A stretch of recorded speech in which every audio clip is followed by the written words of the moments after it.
The mess hall of Station Omega-7 buzzed with the usual chatter of soldiers from across the galaxy. Krextar warriors displayed their battle scars while Zephyrian commandos compared energy weapon modifications. At a corner table, 3 Valdorian shock troopers were having a particularly loud conversation about their latest mission. "Did you see that human they assigned to our unit?" Vexilon laughed, his scaled face twisting into what passed for amusement among his species. Marcus Chen, I think his name was. They gave him some ancient projectile weapon. His companion, Gorth, nearly choked on his protein cube. "A kinetic rifle? What is this, the Stone Age? My plasma cannon can level a building."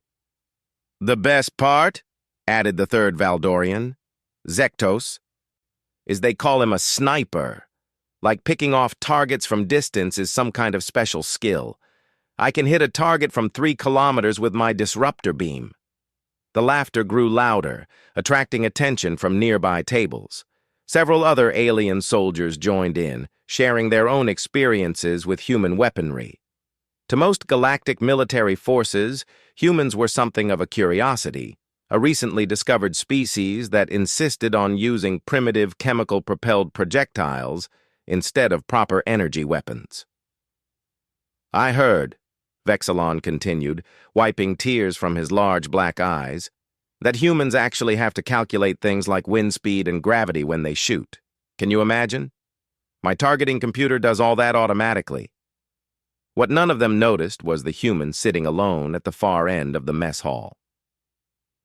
Marcus Chen appeared unremarkable by most standards: average height, lean build, with dark hair and calm brown eyes that seemed to take in everything around him. He wore the same standard military fatigues as everyone else, though his carried no fancy technological enhancements. Marcus had been listening to the conversation without reaction, methodically eating his meal. He had heard similar comments countless times since joining the Galactic Defense Force. Most alien species viewed human military technology as hopelessly outdated. They couldn't understand why humans preferred mechanical precision over computer-assisted targeting systems. The mockery continued for several more minutes until Gorth stood up, clearly emboldened by the audience he had attracted. "Maybe we should ask our human friend here to demonstrate his primitive skills for us. I'm sure it would be very educational." Conversations around the mess hall quieted as attention focused on Marcus. He slowly placed his eating utensil down and looked up at the gathering crowd of alien soldiers. His expression remained neutral, showing no sign of anger or embarrassment at their comments. "You want a demonstration?" Marcus asked quietly, his voice carrying easily through the now silent room. "Oh, this should be good," Zektos muttered, crossing his 4 arms. "Show us how humans fight wars with ancient technology." Marcus stood, his movement fluid and controlled. Several soldiers noticed that despite his unremarkable appearance, he carried himself with the confidence of someone who had seen real combat. The way he moved suggested coiled strength and practiced efficiency. "Before we begin," Marcus said, his tone still conversational, "I should mention something. I joined the Galactic Defense Force for a reason. You see, 6 months ago, while I was deployed on a peacekeeping mission on Kepler 442b, something happened." The room had grown completely silent now. Even the alien soldiers who had been mocking him seemed to sense a change in the atmosphere. Marcus's calm demeanor hadn't shifted, but there was something in his eyes, a coldness that made several nearby soldiers unconsciously step back. "I was away for 3 days on a reconnaissance mission," Marcus continued. "When I returned to base, I found out that our supply convoy had been hit. The attackers didn't just steal supplies, they took prisoners. Civilians who were under our protection." Vexilon shifted uncomfortably. The jovial atmosphere from moments before had completely evaporated. "Among those prisoners were 2 children," Marcus said, his voice never rising above its conversational tone. "My children. 7-year-old Sarah and 10-year-old David. They had been visiting the base as part of a family day program when the attack happened. The mess hall was now completely silent except for the hum of the station's life support systems. Marcus looked around the room, his gaze settling on each of the soldiers who had been laughing moments before.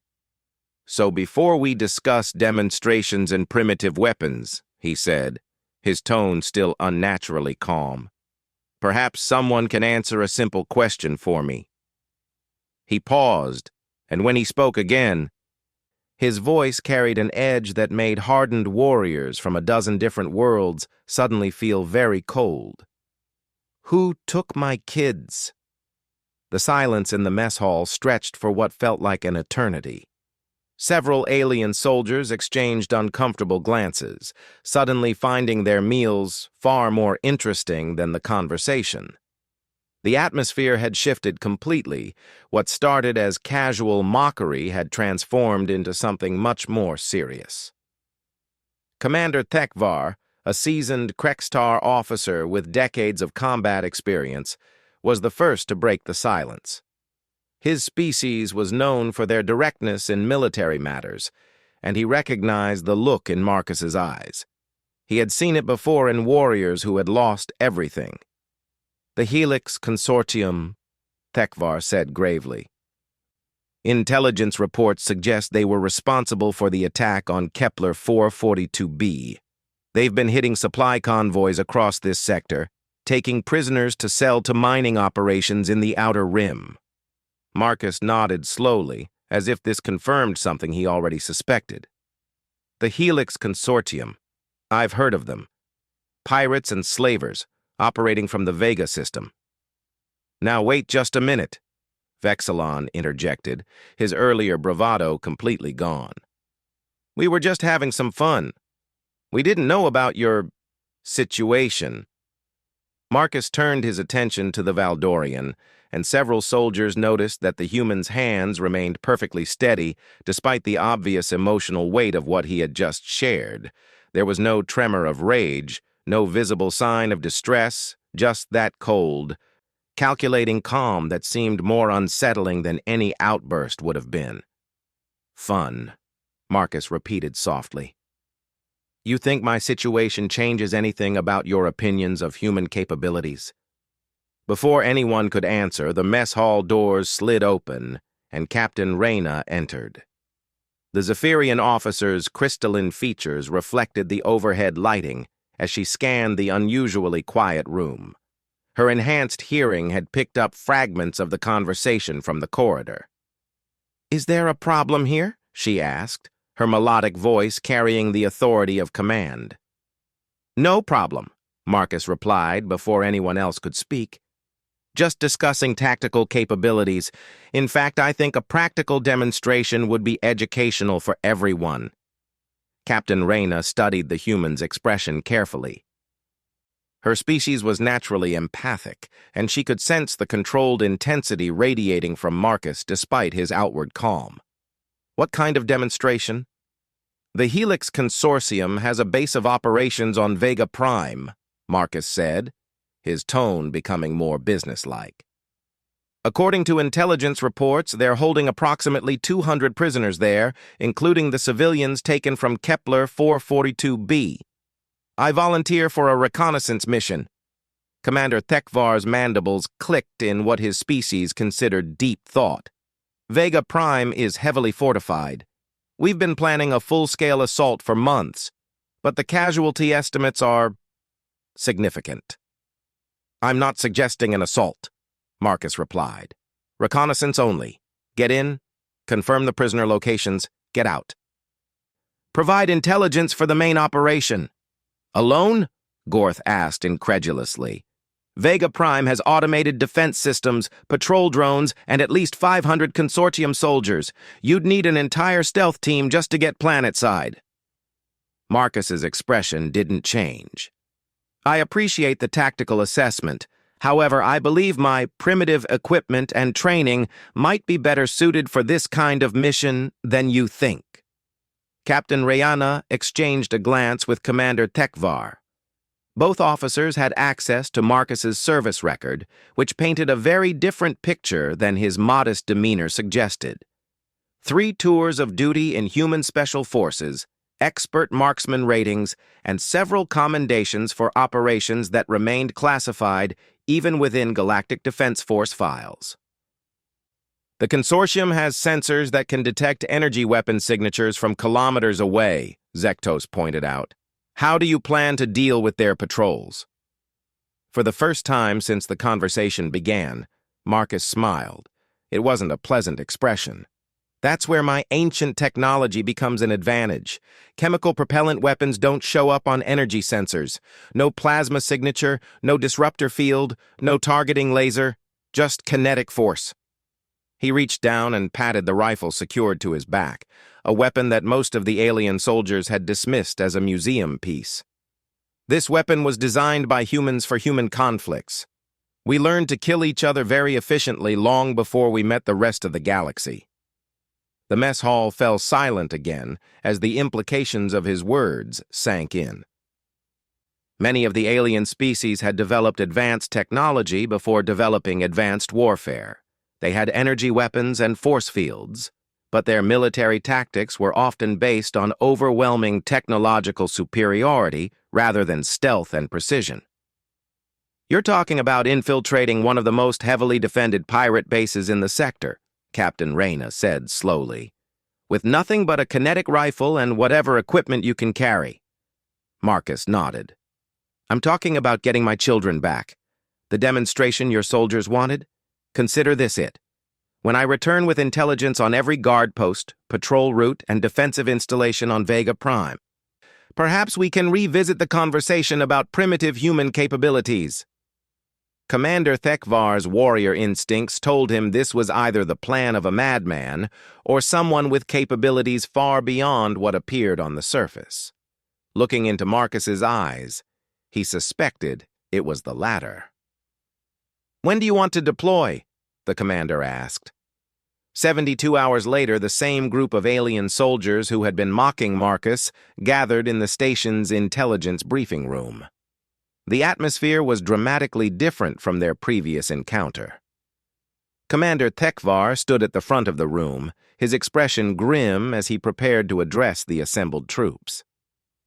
Before we begin the mission briefing, the commander announced, I want everyone to understand exactly what we're dealing with on Vega Prime. The holographic display activated, showing a detailed, 3-dimensional map of the Helix Consortium's fortress. Every building, guard tower, patrol route, and defensive installation was marked with precise detail. The level of intelligence was far beyond anything the Galactic Defense Force had previously possessed about the target. Vexilon leaned forward in his seat, studying the display in amazement. How did we get this level of detail? Our long-range sensors couldn't penetrate their jamming fields. Captain Reyna gestured to a figure standing quietly in the shadows at the back of the room. Marcus stepped forward, still wearing his standard fatigues, though now they showed signs of recent field use. His kinetic rifle was slung across his back. And several alien soldiers noticed additional equipment they hadn't seen before, items that looked distinctly human in design. Specialist Chen returned from his reconnaissance mission 18 hours ago, the captain announced. He spent 3 days on Vega Prime, conducting surveillance and gathering intelligence. Gorth's 4 eyes widened. 3 days? Inside their perimeter? That's impossible. Their sensor network would have detected any infiltration within hours. Marcus moved to stand beside the holographic display. His voice remained calm and professional as he began his report. The consortium's sensors are designed to detect energy signatures and technological devices. They're not configured for purely biological infiltration using mechanical equipment. He pointed to various locations on the map. Guard rotations occur every 6 hours. Patrol drones follow predictable patterns with a 47-second gap in coverage at the eastern perimeter every 3rd cycle. The main prison complex is here, built into the mountain face, with natural cave systems extending deeper underground. Zektos shook his head in disbelief. You're saying you mapped their entire facility while avoiding hundreds of guards and automated defenses? I'm saying human warfare evolved differently than most species, Marcus replied. We learned to be invisible before we learned to be technologically superior. Camouflage, stealth, patience, these were necessary survival skills on Earth. The holographic display shifted to show internal layouts of buildings. The detail was extraordinary. Marcus had somehow obtained floor plans, guard positions, and even shift schedules for the prison complex. Commander Tekvar continued the briefing.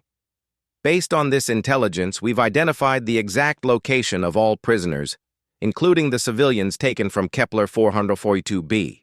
The assault team will now be able to execute a precise extraction with minimal casualties. How did you get inside their buildings? Captain Reyna asked, though her tone suggested she was more curious than skeptical. Marcus reached into his equipment pack and withdrew what appeared to be a simple metal tool. To the alien soldiers, it looked like nothing more than bent pieces of metal. Lock picks. Mechanical locks can't be hacked or detected by sensors. Most species abandoned physical security when they developed energy-based systems. The consortium uses them for their most secure areas because they assume no one has the skills to defeat them anymore. Vexilon studied the crude-looking tools with new respect. You picked locks for 3 days? I picked locks, avoided patrols, mapped facilities, identified targets, and located my children, Marcus corrected. They're alive, held in Section 7 of the underground complex, along with 32 other civilians. The room fell silent as the implications hit everyone present. This unremarkable human, using equipment that most galactic species considered obsolete, had single-handedly gathered intelligence that their advanced technology couldn't obtain. The demonstration is complete, Marcus said quietly. Human capabilities aren't obsolete. They're specialized. We spent thousands of years learning to hunt, hide, and survive before we reach the stars. Those skills don't disappear just because we have access to energy weapons. He moved toward the exit, then paused and turned back to address the alien soldiers who had mocked him days earlier. The assault begins in 6 hours. I'll be leading the infiltration team to secure the prisoners while you provide the distraction with your advanced weapons. Gorth cleared his throat uncomfortably. Specialist Chen, about what we said in the mess hall. Marcus held up a hand, stopping the apology. You judged capabilities based on technology instead of results. In human military doctrine, we have a saying, it's not the weapon that wins the fight, it's the warrior using it. As he reached the door, Vexilon called out, What happens after we get them back? The prisoners, I mean. Marcus paused, his hand on the door control. For the first time since the conversation began, his professional mask slipped slightly. The cold calculation in his eyes was replaced by something far more human and far more dangerous. After we get them back, he said softly, the Helix Consortium learns why humans don't just rescue our people. We make sure the people who took them never threaten anyone's children again. The door slid shut behind him, leaving the alien soldiers to contemplate what they had just witnessed. None of them were laughing anymore.